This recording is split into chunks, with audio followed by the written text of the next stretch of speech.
इस क्वेश्चन करने के लिए आपको कुछ एक बातें बिल्कुल क्लियर होनी चाहिए।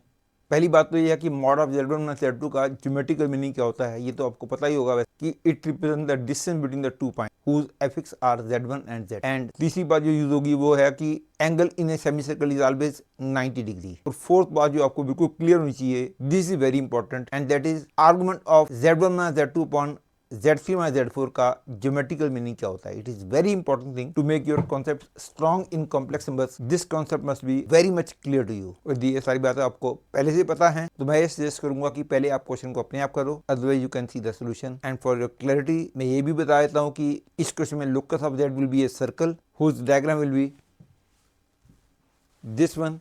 And now if you want to do the question you can try it yourself, otherwise you can see the solution I am going to do. सबसे पहले मैं क्वेश्चन पढ़ देता हूँ। Question says that if Z is a complex number such that this is purely imaginary, then the minimum value of this is you have to find the correct choice. सबसे पहले इस बात को यूज करते हुए कि ये नंबर प्योरली इमेजिनरी है, इस बात को यूज करते हुए मैं प्रूव करूंगा कि locus of Z is a circle, और उस सर्कल के लिए 1 और iota they will be the end points of diameter Y C. To understand this पहले तो ये ध्यान रख लो कि सपोज दो लाइंस हैं जो कि एक पॉइंट पे कट करती हैं और यहाँ का एफिक्स है Z1। इस पॉइंट का नाम मैं ए रख देता हूँ। ये वाला पॉइंट B है, यहाँ का एफिक्स Z2 है। ये वाला पॉइंट C है, यहाँ का एफिक्स Z3 है। सपोज मेरे को ये वाला एंगल निकालना है। याद रखो जो एंगल आपने निकालना हो वहाँ पे एंटी क्लॉकवाइज डायरेक्शन बना लो, और उसके बाद इस पॉइंट से निकलने वाले दो वेक्टर बना लो। याद रख लो theta is equal to argument of denominator में आएगा ए बी वेक्टर, क्योंकि जहाँ से एंगल शुरू होता है वो वाला वेक्टर डिनोमिनेटर में आता है, जहाँ पे एंगल खत्म होता है वो वाला वेक्टर न्यूमरेटर में आता है। That is theta will be argument of Z3 minus Z1 upon Z2 minus Z1। That is इस कॉम्प्लेक्स नंबर का जो आर्गुमेंट होगा that will be equal to this angle. याद रख लो यदि थीटा पॉजिटिव है तो direction will be anti clockwise.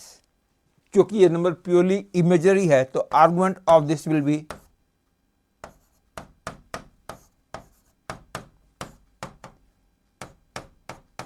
π/2 और -π/2। पहले मैं π/2 वाले केस को डिस्कस करता हूं कि यदि आर्गुमेंट π/2 होगा तो लोकस ऑफ Z क्या होगा। मैं प्रूव करूंगा कि π/2 वाले केस में और -π/2 वाले केस में दोनों केसेस में दो सेमी सर्कल्स बनेंगे और वो दोनों मिलकर एक कंप्लीट सर्कल बनाएंगे। And now this equation can be written as argument of I minus Z upon 1 minus Z is equal to π/2 और -π/2, and the complex number I and 1 are here and here।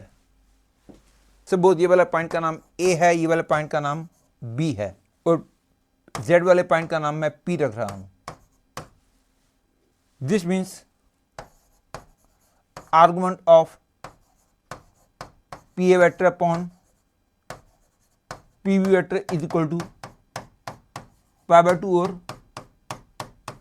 -π/2। मैं ये बात prove करूंगा कि in case of π/2 locus of point P will be a semi circle. In the case of -π/2 also locus of P will be a semi circle. एक बार circle इधर आएगा, दूसरी बार सर्कल इधर आएगा। पहले मैं देखता हूं कि π/2 वाले केस में जो सेमी सर्कल बनेगा वो इस तरफ वाला होगा कि इस तरफ वाला होगा। ये तो आपको पता ही है कि angle in semi circle is 90 degree. अब यदि मैं एक सर्कल ड्रा करता हूं जो कि A और B से होके जा रहा है और A और B उसके लिए एंड पॉइंट ऑफ डायमीटर हैं, suppose this is a circle, ये क्लियर है P पॉइंट इसके ऊपर कहीं भी हो, angle between PA and P will B 90 degree. For this part क्योंकि एंगल PB से शुरू होना चाहिए, PA तक जाना चाहिए, अमाउंट में तो हमेशा π/2 आएगा, चाहे इस तरफ हो चाहे इस तरफ हो। लेकिन यदि पॉइंट P इस तरफ होगा क्योंकि एंगल PB से शुरू होना चाहिए, PA तक जाना चाहिए, और ये डायरेक्शन क्योंकि क्लॉकवाइज है, तो in the case of -π/2 locus of the point P will be this part of the semicircle. In the case of π/2 locus of the point P will be this part of the semicircle. Obviously the P point यहाँ कहीं भी होगा तो